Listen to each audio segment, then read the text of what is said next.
ভাবি ভাবি না আজকে বিরিয়ানি খাই। চলো চলো। চলো। তো এই যে ভাবি আজকে বিরিয়ানি খাওয়াবে, তাই জন্য সব কিছু রেডি করছে। এখানে বিরিয়ানি মশলা এবং চাউল, আর এখানে গোস্ত। তো এইদিকে ভাবি কাটাকাটি শুরু করে দিয়েছে। তো এখানে ভাবি রসুনটা কেটে নিয়ে এসছে।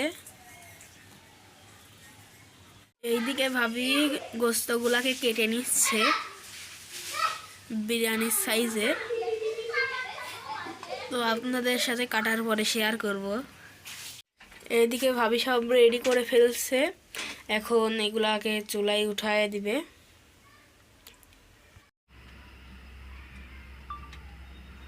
এই যে চুলায় তুলে দিচ্ছি, সবকিছু আস্তে আস্তে উঠাই দিব। দেখা যাক আজ কেমন হয় রান্না। তো এইদিকে ভাবি মশলাটা কষিয়ে নিচ্ছে।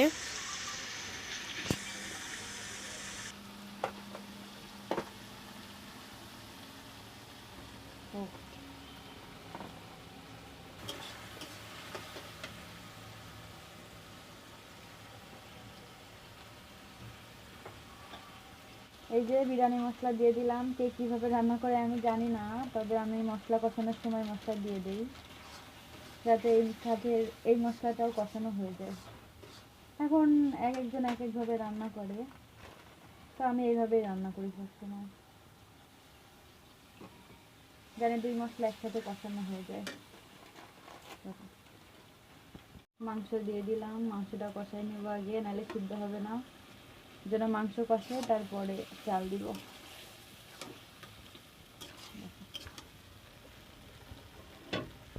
এই যে আমার মাংস কষানো শেষ। সবাই ভাববেন কড়াই ছিল, আবার পাতিলে, আসলে কড়াই এতগুলো চাল ধরবে না, তাই পাতিলে ঢেলে নিচ্ছি। মাংস কষানো শেষ, এখন চাল দিয়ে দিব। চাল দিয়ে কষাই নিব, নিয়ে তারপরে পানি দিব।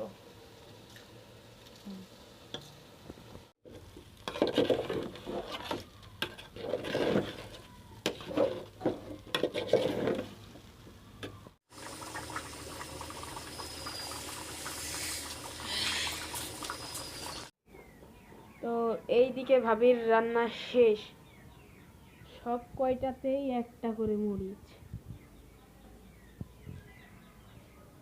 আর সাথে মজো।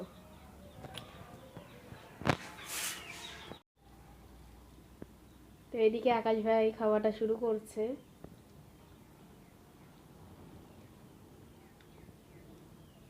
হ্যাঁ কেমন? ভালো। তো আল্লাহ হাফেজ, বাই।